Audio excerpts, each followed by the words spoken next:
told through the stories of today's leaders in finance, tech, real estate, culture, and sustainability.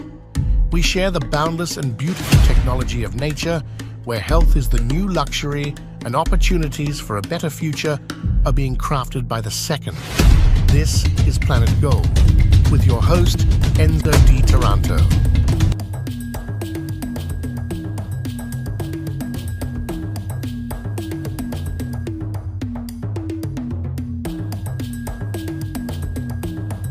Welcome to this new edition of Planet Gold, my eco podcast to re-engineer the global climate agenda at the Horizon 2030. Today, we speak with Zulfiquar Ghadiyali, who is the managing director of the private office of Sheikh Tahnoon bin Saeed of the United Arab Emirates. Zulfiquar is a visionary impact investor with a positive outlook on the planetary evolution with humanity that is expanding its consciousness towards protecting and regenerating the planet. We spoke about engaging the 2 billion young people worldwide through a smart use of technologies, particularly AI and the blockchain.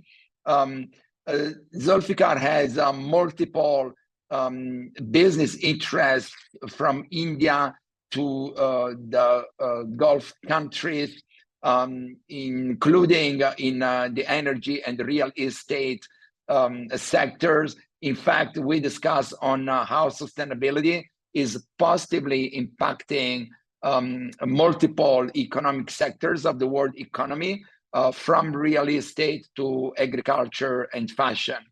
Zulfiquar is a very passionate leader in the impact investing space globally.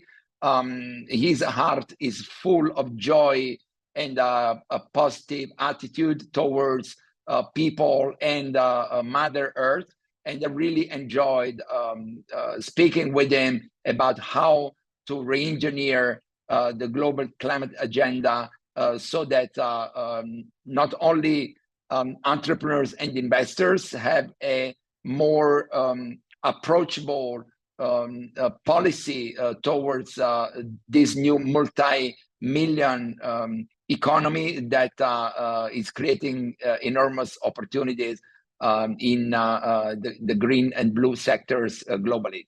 Anyway, enjoy this conversation with Zulfiquar Ghadiyali live from beautiful Abu Dhabi.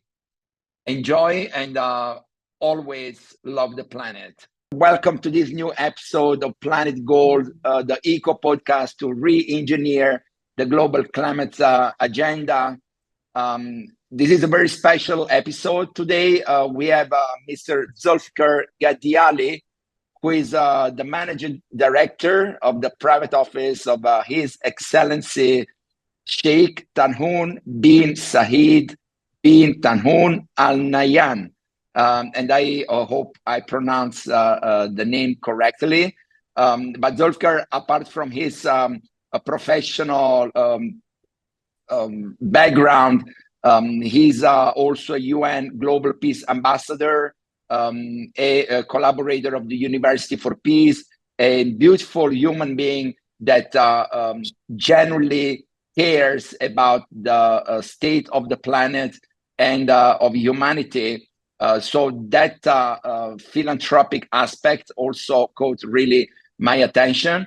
With Zulfiquar, we met in Dubai at beautiful Hilton Habtoor Palace, where we had a mastermind on impact investing and on the opportunities that the new green and blue economies, which are now multi-trillion economies, offer to entrepreneurs, to investors, and to the general consumers worldwide. So we had a very, very interesting conversation, and I'm sure that some of those topics will also pop up during today's podcast. So Zulfiquar, thank you again for your availability, your time. Are you in Abu Dhabi right now? Yes, I'm actually at one of the areas where I had this previous meeting, but yes, I hope the background noise is not very much and that we're able to talk. But it's a great atmosphere. I like natural air and I like wooden elements and I like garden and plants around me. So that's why this is the surrounding for me. It's a specific message through which I'm trying to pass here that natural habitat is the best habitat. So yeah, that's what I'm here for. But Absolutely, indeed, thank absolutely. you. Yeah, but Please. indeed, thank you for having me on this show with you. And yes, we are all, I will not call ourselves as champion of climate action or sustainability and all. I call myself a lover of the planet Earth. And we all must be in love with this planet to take care of this planet. And that's why you and I clicked in the first moment that we met with each other. Absolutely. And I really appreciate and value you pointing out that the settings in which we operate are critical also to convey, the messages that, so it's like, True. walking the talk. And so very, very much appreciated this first contribution of yours to convey the message of being and living and experience nature as much as we can in our daily lives. So I think that's a very powerful message that we start with the right foot, our today's conversation. I appreciate that. True. So Zulfiquar, would you like to, with this Planet Gold podcast, we have two main objectives. The first one is to convey the message that sustainability is the new gold. In the sense that, as we discussed earlier, this new multi-trillion dollars economy opens up a lot of opportunities for investors and entrepreneurs to not only doing good, but also making money, which is, the drive of the economy and of human beings. So that's why the term Planet Gold. But also we want to do this differently from traditional podcasts and really focus more on life stories and life telling or storytelling. So on this vein, would you like to share your own life story and how you became so knowledgeable and passionate about impact investing? Yeah, sure. To be very honest, I mean, I believe that, bringing people together for just simply saying save Earth is not going to make a difference.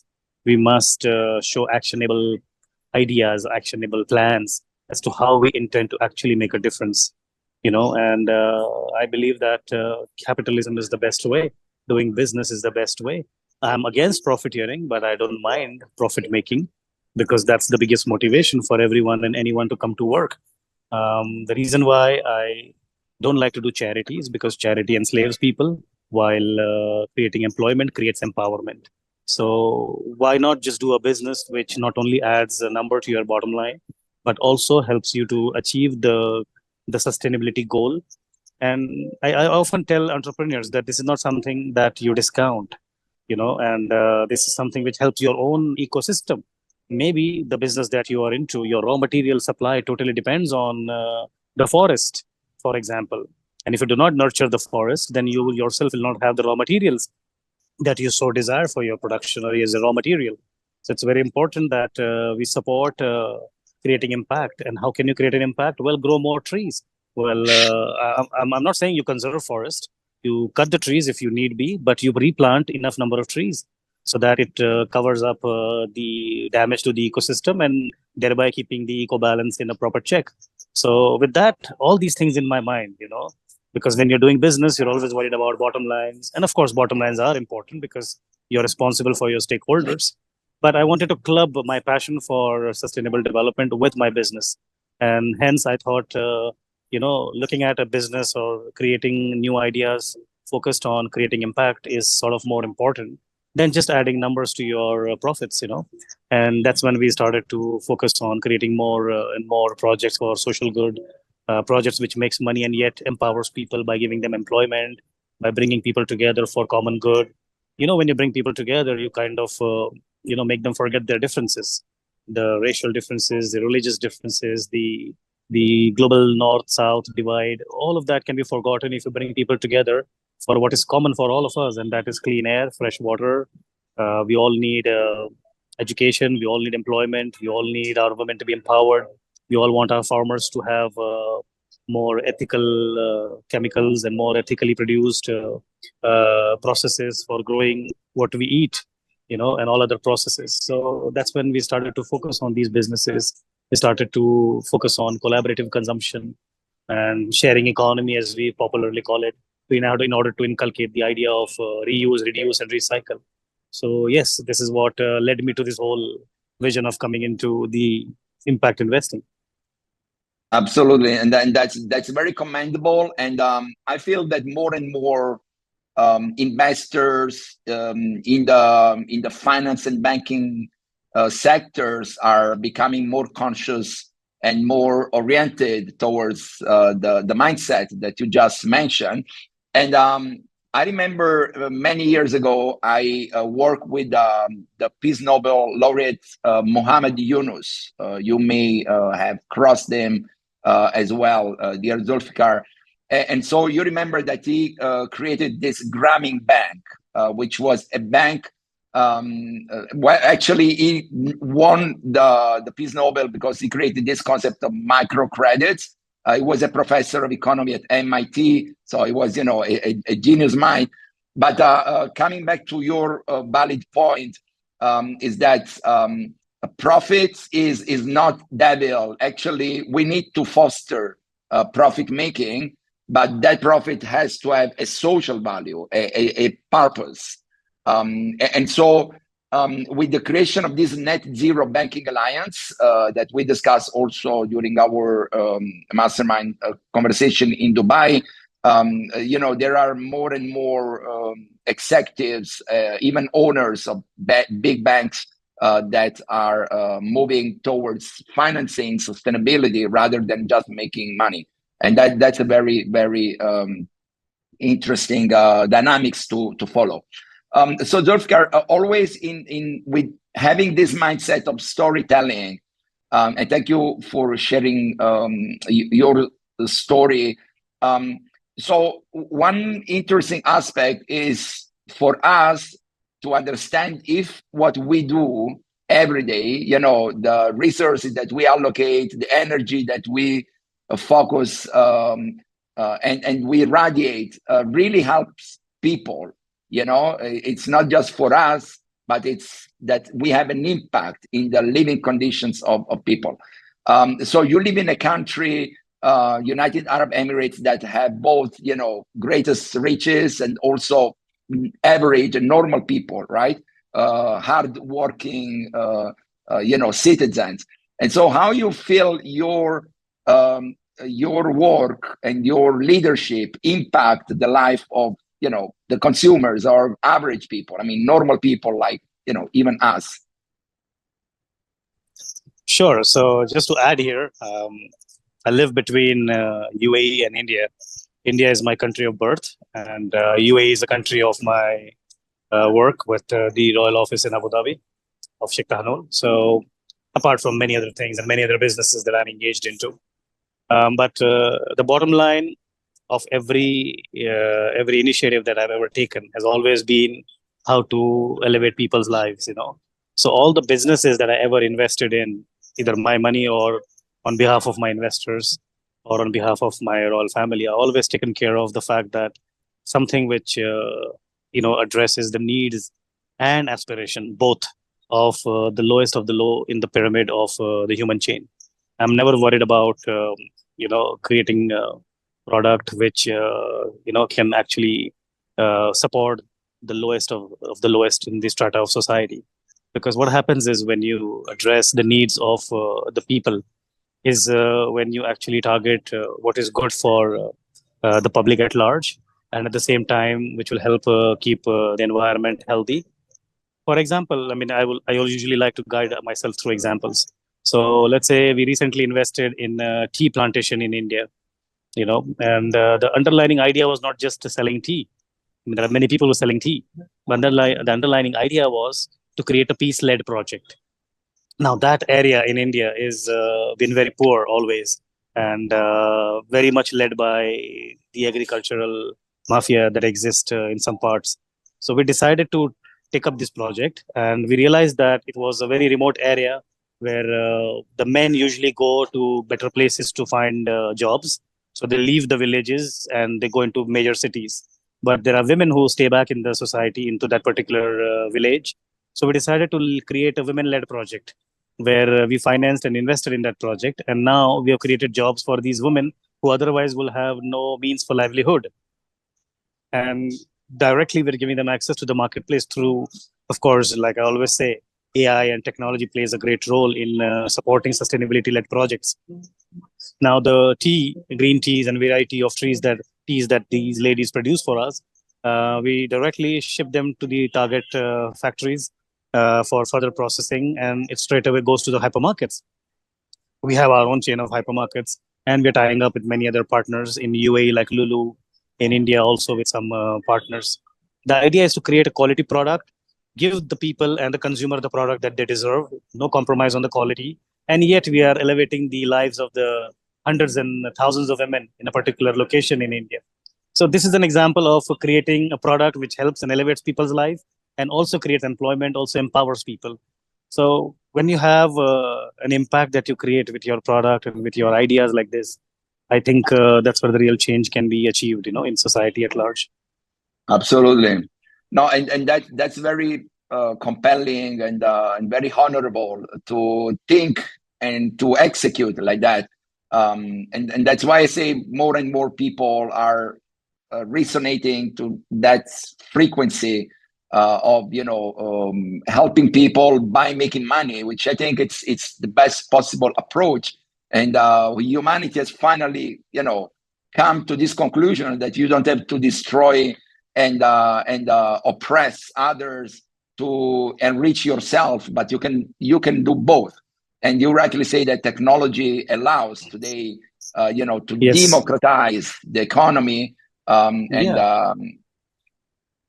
Absolutely. Technology helps you to democratize and decentralize all the processes of various levels in the economic chain, as I say.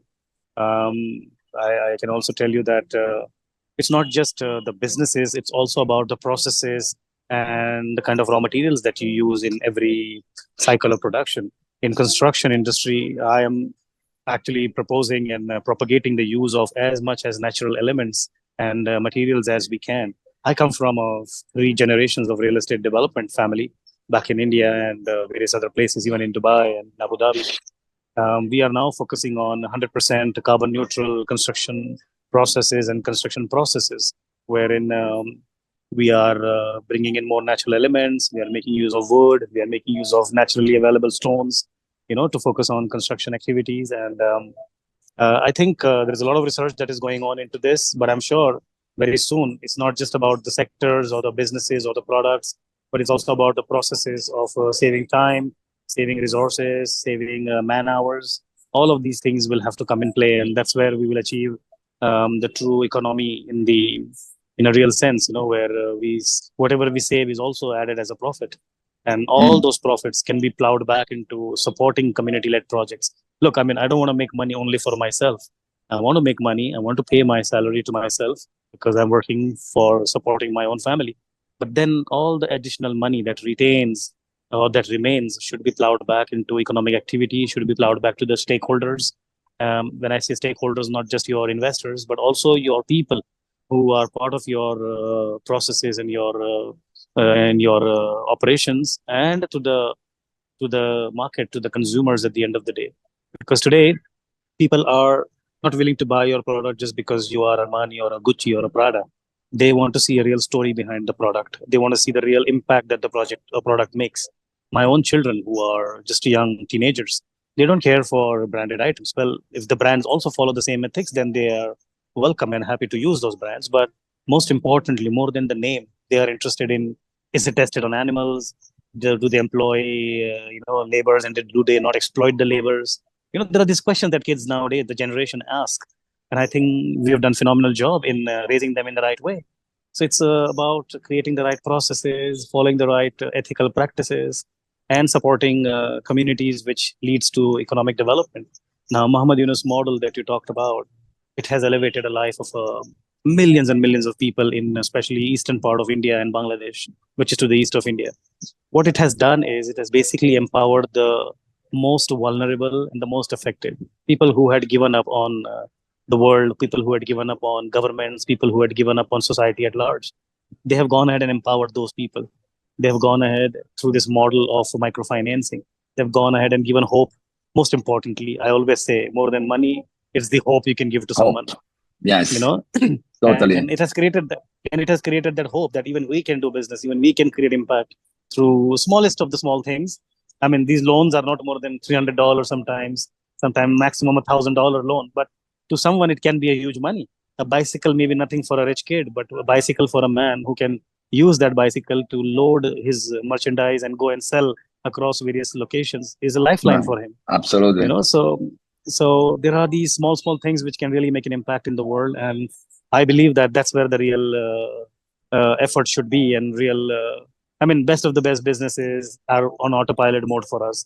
Our practice on fuels, renewable energies, all of that is in autopilot mode. I mean, I don't need to personally be there even to look after those businesses of mine, but I am always interested in these kind of projects which can actually, you know, help people. As I said at the onset, I do not like charity, and I don't believe in philanthropy. I believe on impact investing and social investing, and I believe in also I don't believe in communism, and I don't believe in fully capitalism.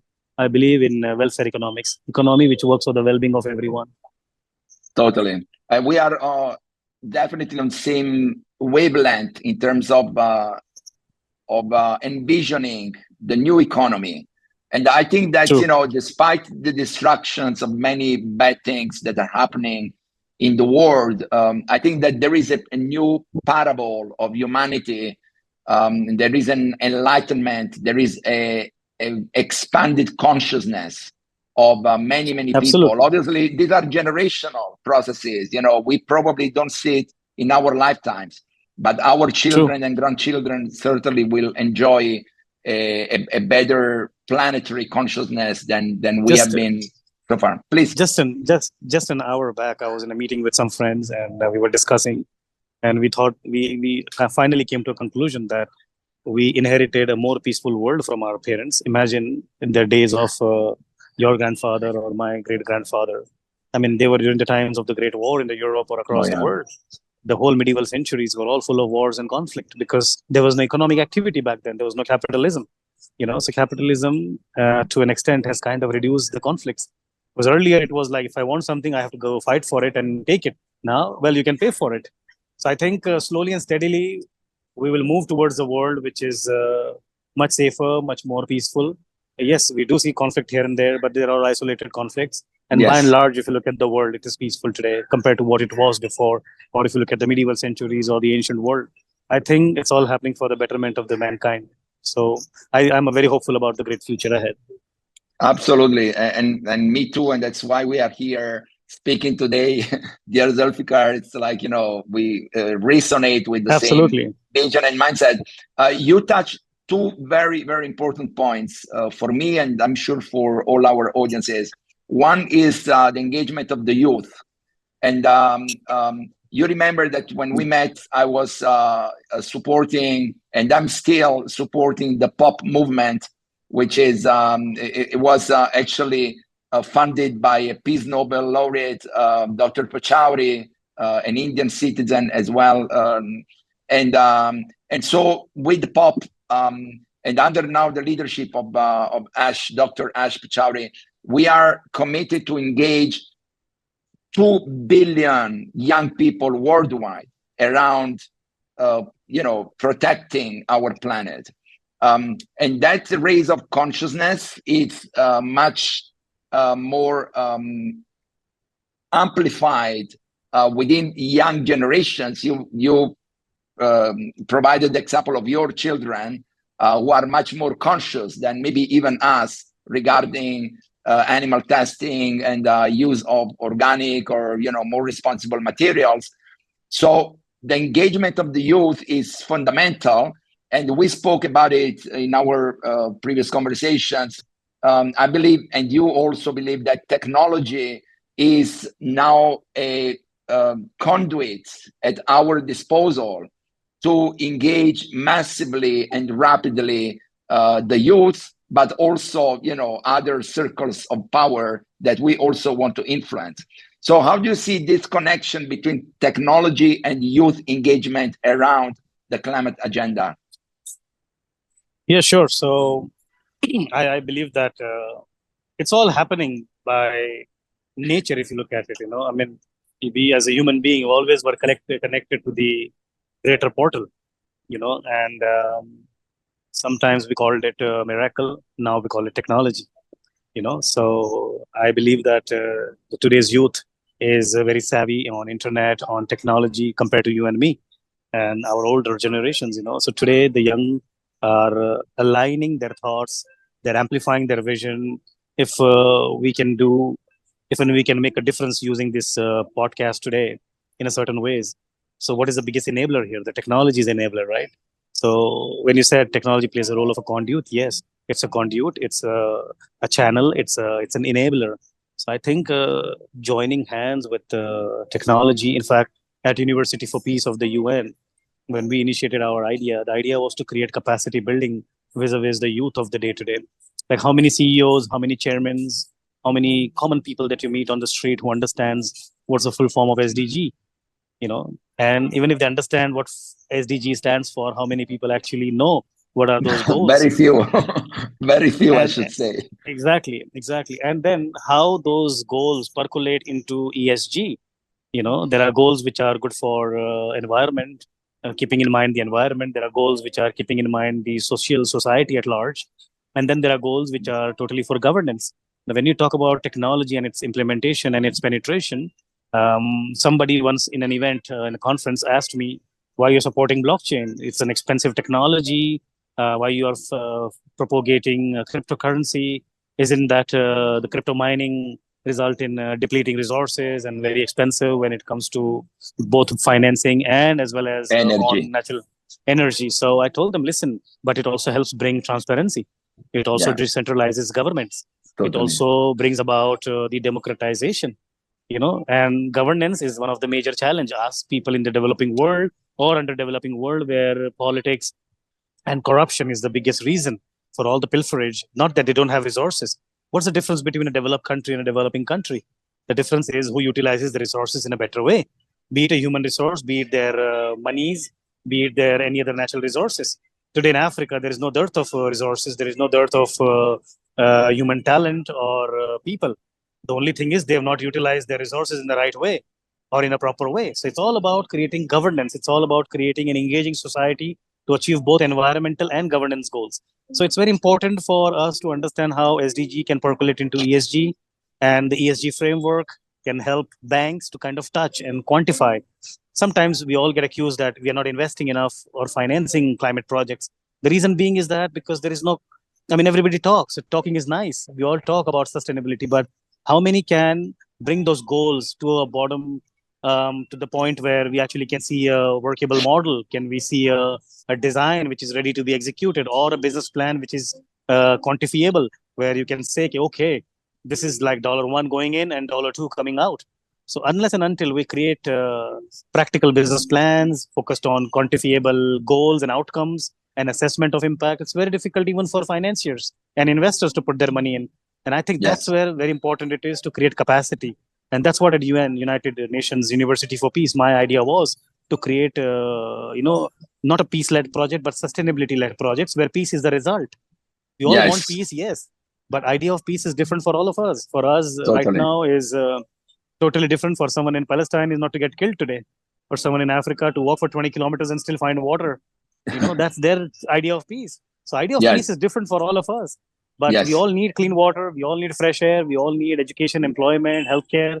And that's where I think the goals have to percolate into. And that's where the real investment has to go in order to bring the sync between the youth and the technology, and use the technology to enable the youth to achieve their goals, and empower the youth to use the technology where we can achieve our goals. It's all intertwined with each other, if I may put it across this way. Absolutely. Exactly. No, it was very clear. Thank you for outlining it so clearly for us and our audiences, Zulfiquar. You also mentioned another point, which is different, but still in the same path of creating impact. So you and me, we both understand the importance of engaging massively the youth, but also to influence the elites, because obviously, you know, there are a few people, a few circles of power who are capable to take decisions that then impact the majority of the global population, the world population, right? So we want to also influence the, you know, the rich and the famous in some way, if I can simplify. Yeah, in fact, at University for Peace, the reason why we joined hands with them and created Commission for Peace was coming to the point where we need to build capacity. In fact, if we want people to follow or achieve goals, we have to first train them how to go about that. So we were the ones, in fact, who started the curriculum for capacity building. We started foundation training program in SDGs. We started program on peace-led developments. We started projects on community building in order to achieve goals. And the training programs predominantly for chairmen, for decision makers, and for C-level, C-suite level employees, the CEOs, the chief executives, all the way down to a young student who's in a school. It is at different levels and different level of understanding that one needs to create about SDG and its percolation into ESG. I again and again repeat this because, you know, SDG would be save Earth, which is a very vague statement. You know, I mean, just go and tell a waiter or a simple guy on the street and tell him you need to save Earth. He'll be like, well, I'm just a small animal on this planet. What can I do to save Earth? So that is SDG to me. But then when you bring it out and simplify it and you tell them, listen, save Earth is one thing, but save human existence on Earth is another thing. Earth may not be in danger, but human existence is definitely in danger. So we have to go down as basic as that to explain people the understanding, the core message behind when we say save Earth. It's about creating the understanding as to what will not keep this Earth or this environment more feasible, or this climate which is available to us today, can we have it tomorrow? You know, shall we work on it? If not, so what are the things that we need to keep in mind to avoid all these mistakes that we have done in the past? I think that is coming, that understanding, that level of penetration. And I think technology is playing a wonderful role in terms of creating that awareness. And I think the change is coming. I'm very hopeful. I'm very positive about it. I think in next 10, 20 years, it will be a green, peaceful, and a very beautiful place to live in. This planet will be a great place to live. And the efforts that all the governments, be it rich or poor, be it global south or global north, the developing world, the developed world, as per their abilities, as per their scenarios, and as per their current situations, they're all trying their best. Some economies are way too big. They're like gigantic ships. It takes time to turn a ship. And some countries, some economies are faster to adopt, like UAE, which are smaller boats, which can steer their economy the way they want. And that's a flexibility UAE and Middle Eastern countries enjoy, backed by all the resources and monies, and backed by ideas and technology. They are able to make a quick change. Like in last 15 years that I've been in the UAE, I have seen a dramatic change in the way people think. And every CEOs, every royal family member, every businessman which you meet here or discuss with, they all simply align with the thought that technology and renewability is the future. And they don't have a qualms to accept that, yes, we'll phase out oil and gas. You know, yes, of course, we don't have an immediate solution. If there was an immediate solution, we would have phased out right away. You know, but it takes time, and I think we are all in the right direction. So I think that training is happening. More training is required. More knowledge sharing is required. More experiential sharing is required, because we all can learn from each other's experience. You know, so I think that's happening, and it's in a good direction. Totally. No, we think alike, which is very, very interesting. It's very interesting. And also you pointed out, I mean, something very, very important for me, which is simplifying the SDGs. You know, I was in the office of the United Nations Secretary General when the SDGs were conceived. So I played a role in that as well. And that was always against making them so numerous and so complicated. Nobody knows what SDG number 9 is. You see what I mean? Or number 13 is. It's even difficult to remember. And so actually with Hadley Broadcasting Company, with Benedict, you already met, we are launching a series of very short SDGs kind of communication videos based on life stories. So what SDG 9 means for me or for you or for our children. So it's very practical, and I think that will help, as you rightly said, simplifying the communication around SDGs and other related concepts. But Zulfiqar, before we are moving now towards the end of our very, very interesting conversation. But you also raised a very interesting concept of what we could call sustainable real estate, if I can call it like that, which is building or developing buildings that are more in harmony with nature. And so I want to tell you a short story based on my own experience, because I think it's valuable, and I would like to have your advice on it. So, as you know, my company is based in Miami, Florida, which is together with Dubai. These are the two cities that are growing in terms of developments very fast and a very high level. So all the luxury brands are building in both Dubai and Miami. So I collaborated first with Aston Martin, building a residence skyscraper, a beautiful one in Brickell, Miami.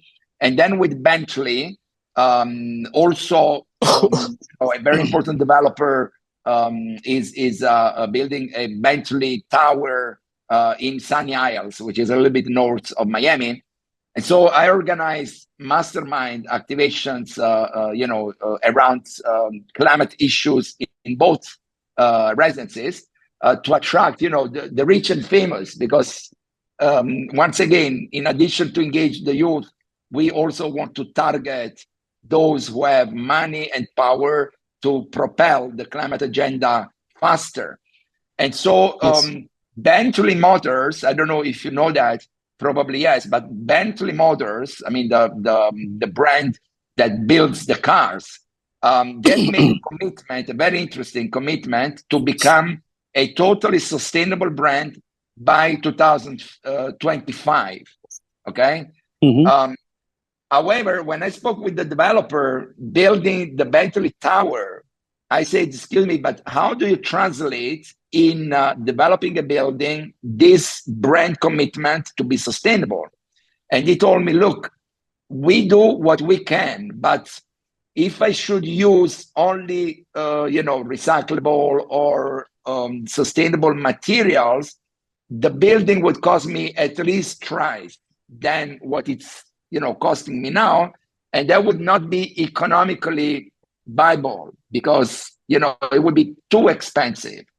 And so there is always a fragile, a very thin line between respecting green certifications and try to be as sustainable as possible with the requirements of the economy and the market.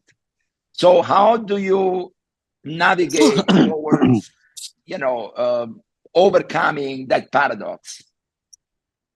Right. No, it's a very interesting question you asked me, and it's just not about real estate sector. It's across sectors, be it a fertilizer sector, be it a manufacturing sector, overall engineering, across all processes. If you notice, to shift from a fossil fuel or from a carbon positive material to a renewable material or a renewable source of fuel, it is going to be expensive, because these are not mass produced as of yet. These products, like for example, the wooden composites or glass composites, which can easily replace the heavy concretes and heavy steel, which are highly carbon producing and highly polluting. The reason why they're expensive is not because they by nature are expensive, but sometimes wood is just plain available at nature, but it's simply about the processing of that wood. How many factories in USA you think of has wood processing? But if you talk about steel processing, well, every city has one. So it's economies of scale. I think that is coming soon, and that's where the real investment is required. When we say we need to invest in ESG-led projects, this is what it means. That we need Yes, to exactly. invest in sustainable materials, Materials. like Yeah. be it building materials, be it the blades of the wind energy, be it the solar panel, be it the fertilizers that we use today. There are so many of chemicals and so much of pesticides that are going into the soil, but they are cheaply available. That's why the farmers choose to put chemical fertilizer compared to an organic or a more conscious, I would say. Rather, there is nothing organic in my experience, but whatever, as close as nature that we can get, Yes. in terms of pesticides, in terms of chemicals, in terms of use of more naturally harmonious products, let's say that way. Your beauty products that can use more sustainable and more eco-friendly products, which are not tested on animals, which are good for your skin, which are amply available in by nature, and which can help rural economies come up. So all of these are possible, but it requires a lot of investment and a lot of patience. So I think it's not going to happen in one day. Like I said, it's going to take its own sweet time. But even if we have started making an effort towards it, I think it's a great start. And I am seeing that there is a swift move. I see Yes. financial institutions, the banks, and even the corporations are understanding the benefits. The governments are taking efforts. The governments are supporting businesses which create more sustainable and more renewable product line or projects. So I think it's coming. The change is coming, but it's not going to be one day or 2 day or Yes. 5 years. It's at least another 3-4 decades of work that Yeah. is required. But So but we can accelerate that. Going back to the youth engagement point, we can accelerate that process of sustainable manufacturing, if I can call it like that, across all yes, sectors: food, absolutely. fashion, real estate, cosmetics, hospitality. So we can accelerate that process by influencing and raising more and more the consciousness of consumers, so that consumers require more of those items, and then the manufacturers produce more of them, because obviously the items builders in any industry, they produce what people buy, right?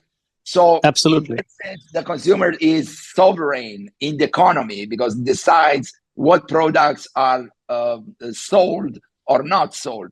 And so by impacting, influencing, orienting, guiding, educating the youth to buy more and more of those items. And this process is in the fashion industry is very clear, and also in the food industry in some way, because Yes. young people are asking, those questions that you mentioned. Your children, they are asking, this T-shirt, how it is, created and produced. And so there is a way to amplify and accelerating these dynamics, which Absolutely. probably is not very clear to many. And I'm so grateful to you, dear Zulfiqar, to enlighten our vision with this. And I feel that your mind is so clear, and it's very, very interesting to connect with that energy. But Thank you. so I don't want to abuse much of your time. And so there is always a question that I ask to all my guests, which is a little bit unusual, but I think helpful to our audience. So I say, imagine that you wouldn't have any limitation in terms of money, access to resources, human capital, regulations, laws, whatever. You have a magic wand, and you could instill a change in the global climate agenda to propel it as fast as possible. What would you do? um, Anyone who knows climate change and its impact and sustainability can tell you that this is going to be the most difficult choice with the magic wand. But if I have to, for the sake of this conversation, I would say the first thing I want to do is completely reverse the way we think. The most important thing is how we think, because God created this earth and gave resources to us to satisfy our need and not our greed. So the one thing I want to change in the humans is our mindset, our thinking, our thought process.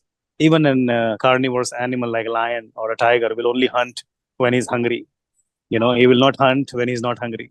But we humans, we just want to hoard things. We just want to accumulate things. We may need one car, but we have 4 cars today. We may need only few pair of clothes, but we have many, many clothes. We may need only one iron in the house, but we have 4 irons in the house. We may need only one phone or one gadget, but we have 5 gadgets today. So, like they say, human wants are unlimited and means to satisfy them are very limited. That sync between the two is in our thinking, is in our thought process. So, if I had a magic wand, I would want to remove that greed from our mind and keep us as basic to our needs. Very inspiring, very inspiring, Thank and you. very true as well. And so, on this inspirational note, dear Zulfiquar, I would like to thank you on behalf of the Hadley broadcast And production. don't say, Yes, please don't say you abused my time or you wasted my time. I mean, look at my face. I'm happy. I'm smiling from my heart because I got an opportunity to discuss this podcast with you, who's a champion of sustainability yourself. Your biodata, your resume is full of great achievements. What you've done with the UN, what you've done in general, Enzo. I was inspired by your thoughts and your talks, and the panel that we hosted last time in Dubai. It was really inspirational for me as well. We all have to keep an open mind so that we all learn from each other. And you've been a great teacher to me as well, and I really respect you for giving me this opportunity to share my thoughts. And well, I mean, my words aren't going to be enough to thank you for this wonderful opportunity, and also to Benedict, who's been up for us to support us in this. So thanks so much. Thank you again, and I really appreciate. I hope this message goes to far and wide to each and every individual, and it becomes a guiding force, for all of us. Green is the good. I mean, sustainability is the new smart. Let's have hashtag sustainability for peace. Yes. These are my messages to the world at large. Wonderful. And then we will continue our conversation to launch a green Shark Tank, as we discussed, because we need to help entrepreneurs to finance these projects, because there are so many new technologies and smart ideas to make this world a better place. But the access to financing is very challenging for most young entrepreneurs. So I just have a correction. We'll not call ourselves green sharks, because shark is shark. Green we'll call ourselves green bees, because bees have a great role in our environment, and bees are the one who collect honey from flowers, and we all should be like that. We should all collect honey. I love it. Let's do it. So we'll be green bees. Absolutely, we'll be green bees. Absolutely. We'll have honey. Okay. We'll have honey with us. Yes. And honey is gold. It makes total sense. It's the gold of nature, the real gold, actually. Absolutely, Enzo. Yeah. Thank you so much. Much appreciated. Absolute pleasure. Continue your good work and thank the you so mission much that you are undertaking. And we'll speak soon.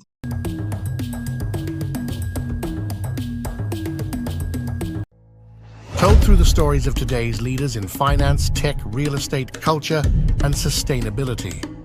We share the boundless and beautiful technology of nature, where health is the new luxury and opportunities for a better future are being crafted by the second. This is Planet Gold, with your host, Enzo di Taranto.